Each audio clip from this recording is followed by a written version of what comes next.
the Sheridan County Sportsmen Association, we focus on firearm safety by using the 3 major basic firearm safety rules put out by the National Rifle Association.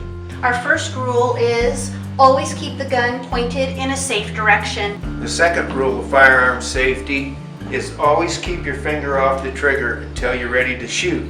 So we train people to pick the firearm up with their finger outside of the trigger guard at all times until you're ready to take the shot. Even at that, I keep the muzzle pointed downrange in a safe direction away from anything I don't really want to shoot. And the third rule, Sherry. Very important rule is that we always want to keep our firearms unloaded until we're ready to use them. In addition to the 3 basic firearm safety rules, the NRA has also come up with 8 more rules that are important for people to follow.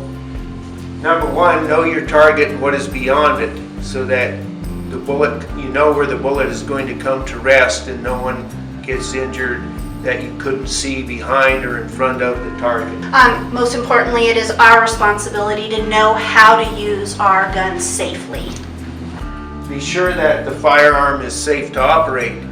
Some guns may, especially used guns, may have flaws that need to be corrected before you use them. Our next rule, number 4, is making sure that we use the correct ammunition in our guns. On the side of the firearm it says 9mm. 9mm on the bullet, on the box. And since we only have 2 eyes and 2 ears, it's very important that we always use eye and ear protection whenever using firearms of any kind.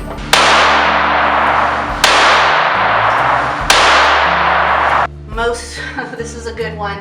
Never use alcohol or drugs prior to or while you're shooting. And number 7, we would want to store the ammunition and firearms separately from each other where they're inaccessible to unauthorized persons. Well, I think this kind of wraps things up with people who might have specific questions about firearms and shooting activities. Is we need to be aware that certain guns and many shooting activities require additional safety precautions. Okay, and the range officer's over there. He'll tell me what to do from here, I do believe. I will give you clear commands on approaching the line and what to do. One of the important commands, if you may hear, is cease fire. If you hear cease fire, and particularly if you're just about ready to shoot, stop what you're doing, do not fire, keep the muzzle pointed in a safe direction, finger off the trigger, and wait for instruction. Now we're going to do a demonstration on coming up on a firearm that we're not familiar with. Always assume a firearm is loaded when you come upon it. Somebody did follow rule number 1, keeping the firearm pointed in a safe direction.